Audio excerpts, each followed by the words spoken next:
If I were starting over in 2026 with no audience, no reputation, no giant bankroll, and no tolerance for pretending that nonsense still works just because the internet keeps repeating it, I would begin with one brutally simple idea: not every way to make money online deserves my time. That sounds obvious. It is not obvious.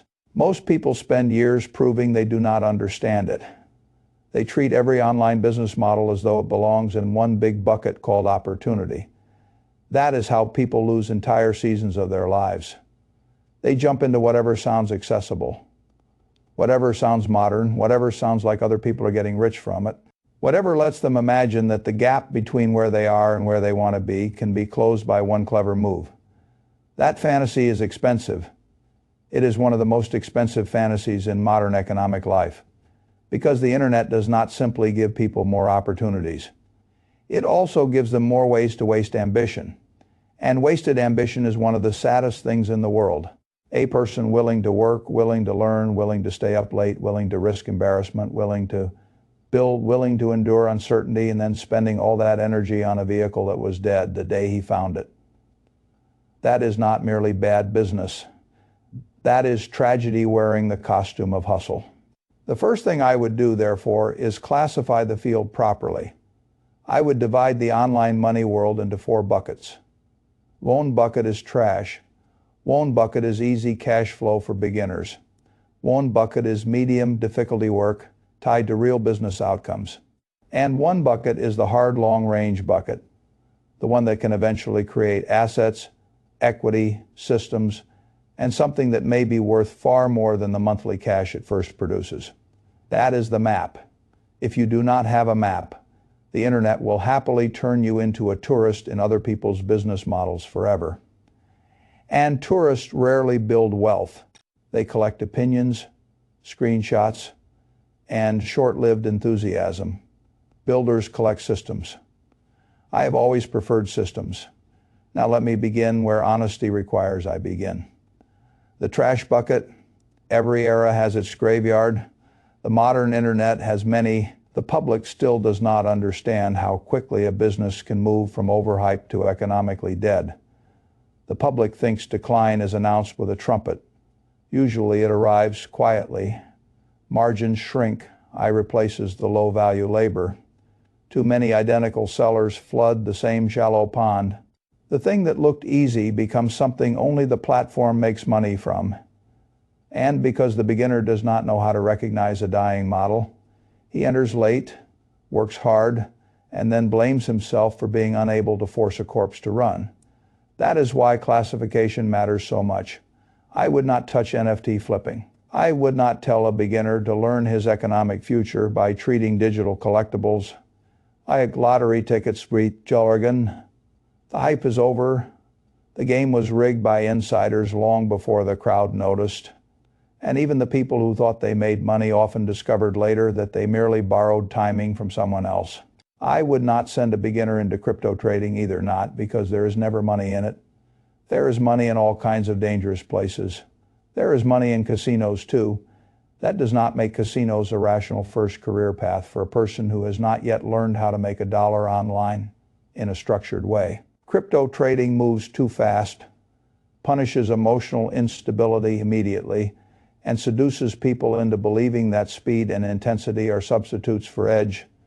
They are not. I would not send anyone into multi-level marketing. If the business only looks attractive when the compensation diagram is explained aggressively, and the products are secondary to the recruitment ladder, I am not looking at an economic engine I want to own. I am looking at a social trap with receipts. The same is true of basic captioning, low-level data entry, microtask drudgery, and the kind of work AI now does faster, cheaper, and with less complaint than the average beginner ever could. That world is gone. Some people refuse to admit it because admitting it would mean confessing that their plan depended on being paid for something machines are now better at. Reality does not care. The same broad problem appears in print on demand when the barriers to entry are so low that everyone sells the same thin merchandise into the same crowded channels and calls it entrepreneurship. That is not entrepreneurship. That is crowding into a booth at a fair and then acting shocked when no one gets rich. Day trading belongs in the trash bucket for most people too. Unless a person is so obsessed with market structure that he has already built his whole life around that obsession and knows exactly what he is choosing to sacrifice. But that is not the ordinary person asking how to make money online in 2026. That person does not need another adrenaline addiction disguised as skill. He needs a vehicle that can actually carry him. That is the difference. The source material puts this well.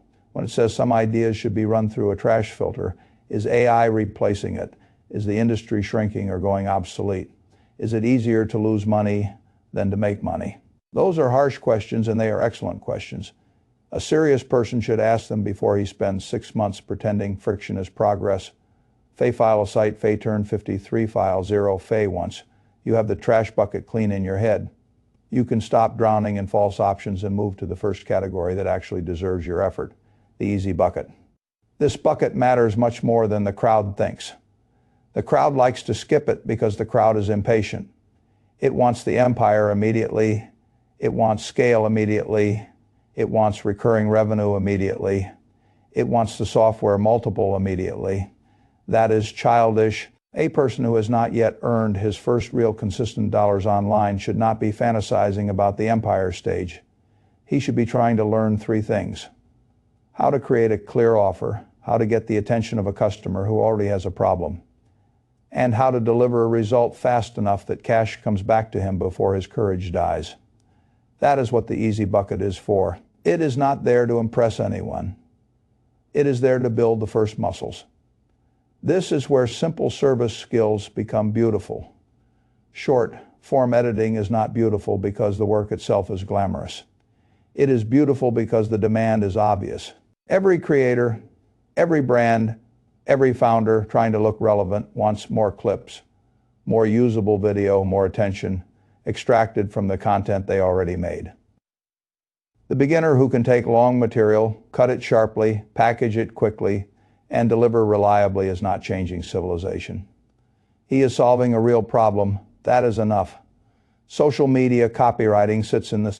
Businesses need words that attract, persuade, clarify, and sell. The tools have become much better. That is not a threat only.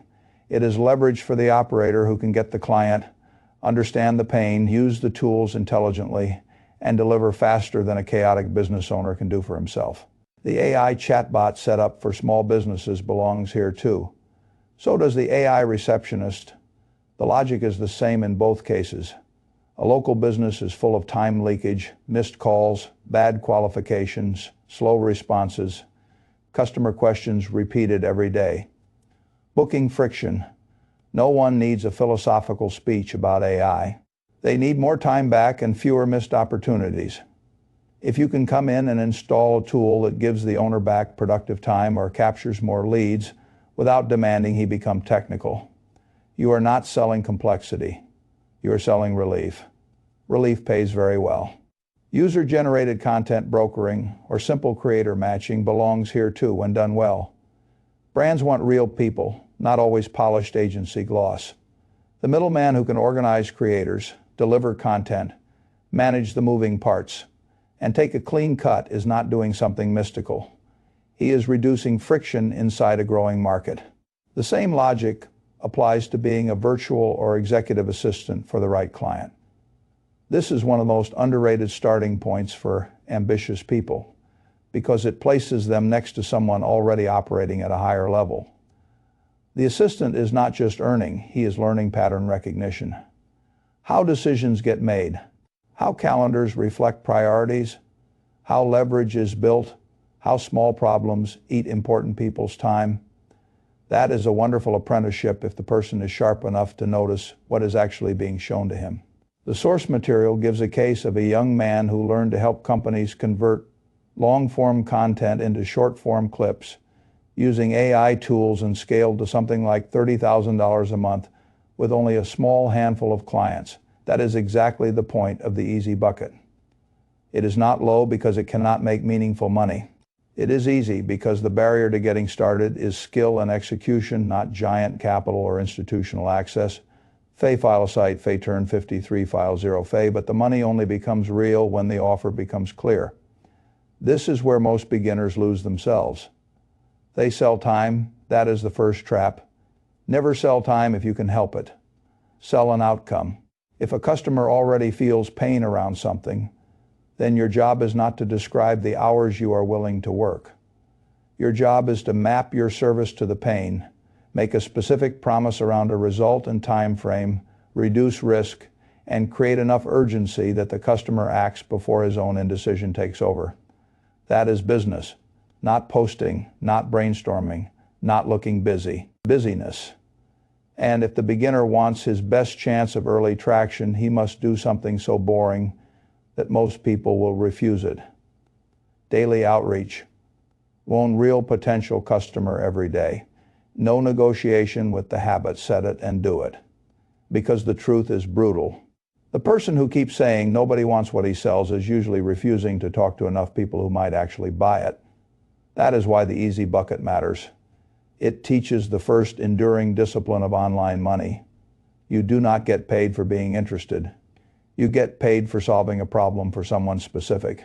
Now, after a person has some skill and some evidence, he arrives at the medium bucket. This is where the game begins to change. In the easy bucket, you are mostly selling a skill. In the medium bucket, you begin to tie your value directly to business outcomes. That changes everything. You are no longer the man editing clips. You are the man helping a business produce more reach, more pipeline, more leads, more efficiency, more revenue, or more retained attention.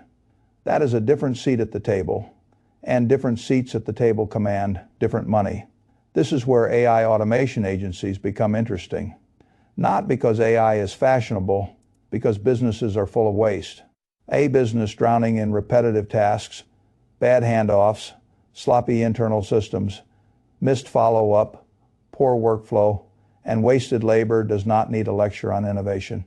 It needs somebody to remove the drag.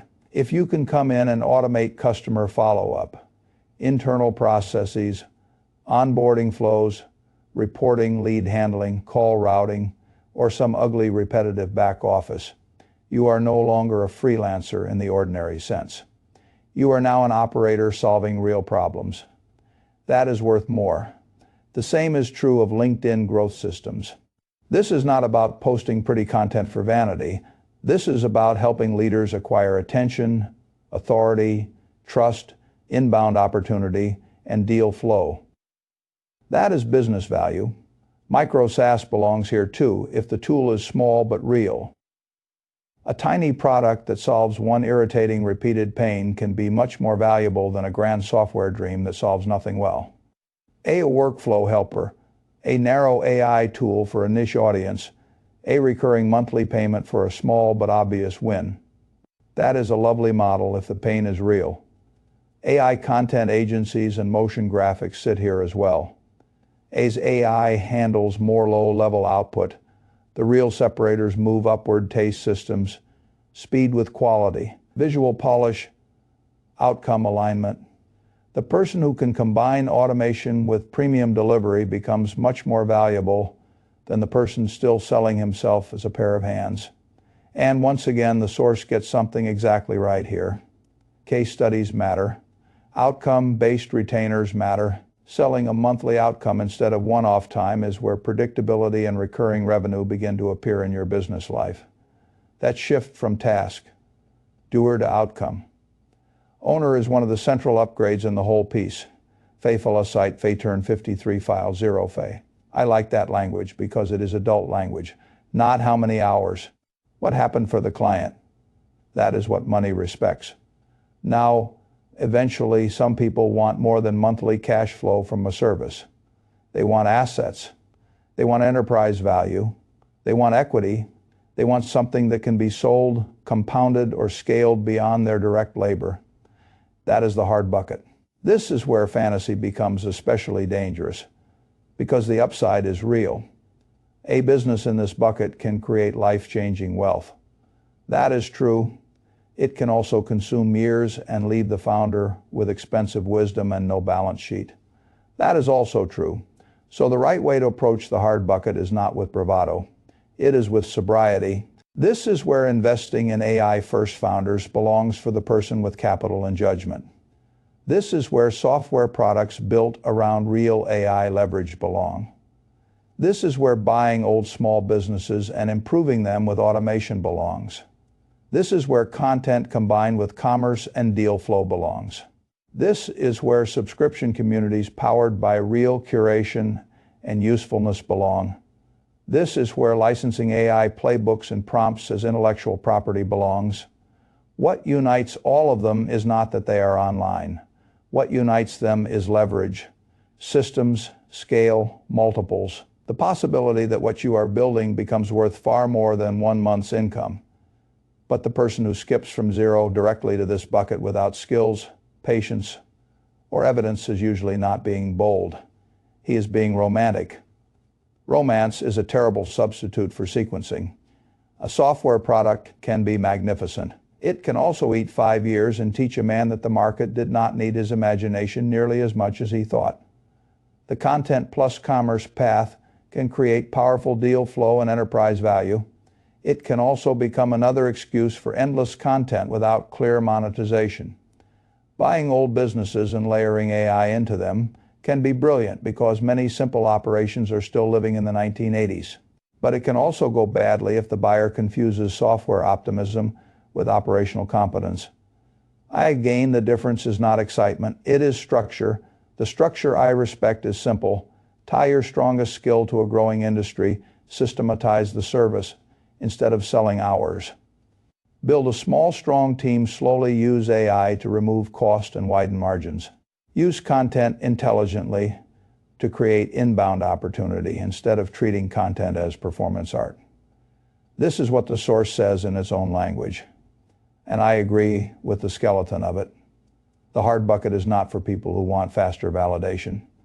It is for people willing to build something bigger than themselves over years, not weeks, with real systems and real leverage. Fellas site turn 53 file 0 Fay. Now let me talk about one danger that destroys more online ambitions than bad ideas alone ever could.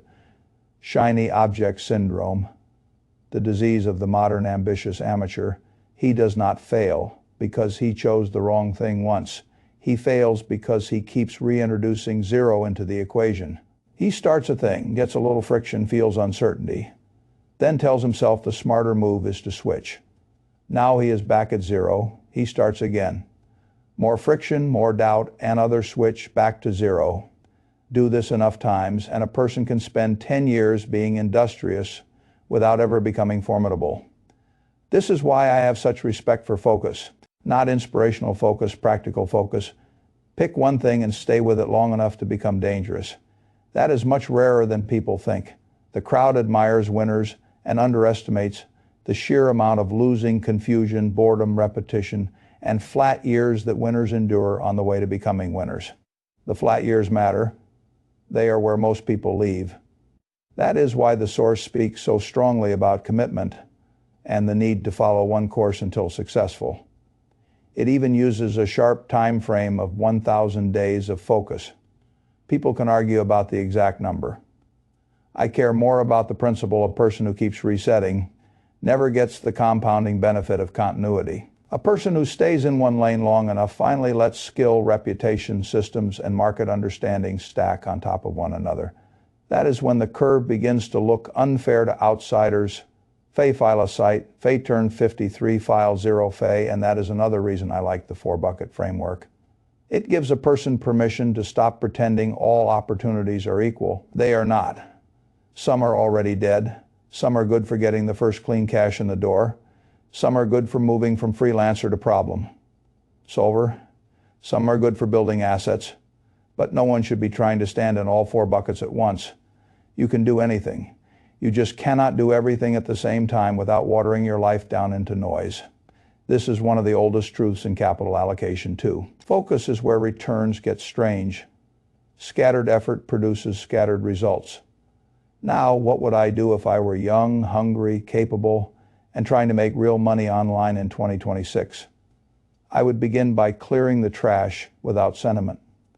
No crypto trading dreams. No NFT hope. No low-level AI, replaceable labor.